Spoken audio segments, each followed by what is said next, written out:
Hi guys, for today's video, samahan niyo naman ako. Maggagawa tayo ng suman. Bali guys, ang gagawin namin suman is hindi siya malagkit na giniling na bilas. Natural kasi sa atin yun. Pagka nagsusuman yung malagkit ng bigas. Meron din yung kamuting kahoy. Ang tawag dito ano ba yun? Yung kasaba.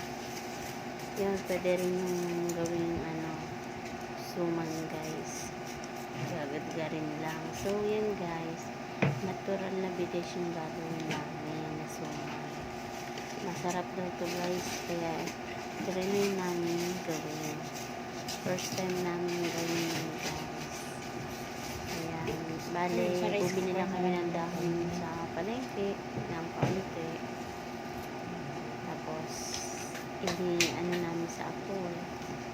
Sabi ko kasi ang tawag dyan niluglog. Ewan ko dito anong tawag. Sabi ko sa amin niluglog yung dahon ng saging. Ayan, ginupit-gupit ko guys para meron naman formang-forma.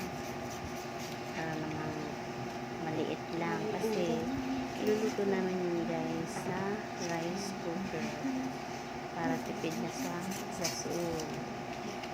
Ayan guys, saglit lang yan lulutuin guys. Pagka konti lang, siguro mga 25 minutes pwede na, 30 minutes. Pero kapag madami guys, yung iba isang oras, kapag madami talaga. Ayan guys, bali pagkatapos kong gupitin, pinunasan, para kahit paano maalis yung duming nakadikit. Diba guys, ang ganda, nagkikintab-kintab.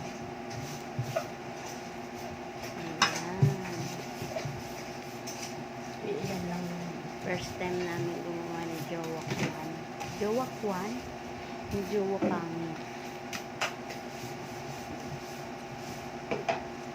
Ayan guys, ang galaw-galaw nga guys ng camera at ang ligalik ng aming lamesa.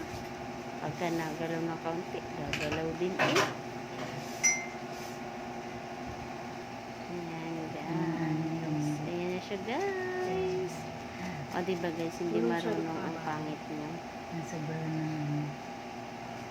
First time namin gawin yan guys. Bali, ano yan guys? Bali, giniling na bigas. Hinalo namin yung asukal, halo-halo. Tapos, yung gata niya guys, niluto namin yan. Pinakuluan lang namin ng isang kulo. First time. Tapos, yun na. Hinalo na din namin dun sa giniling na bigas na may asukal. Then, nung nahalo na siya, nag-combine na yung lasa niya, yung texture niya, ayan, binalot na namin guys. O, diba? Madali lang naman gawin guys. Kaya lang syempre, pag hindi ka pa marunong, kailangan mo pang tumingin-tingin sa katabi kung tama ba ang ginagawa mo. Ayan, yan guys. So, tutupiin lang yan. Tapos, gaganyanin mo kasi para sumiksik yung laman niya. Para mapantay yung taba ng pagkagawa. Diba? O guys. Ganda rin naman na. O, diba? First time ko guys gumawa ng ganyan. Ayan. Excited ako guys. Kasi masarap yan. O, diba guys? Tingin-tingin sa katabi. Baka magkamali.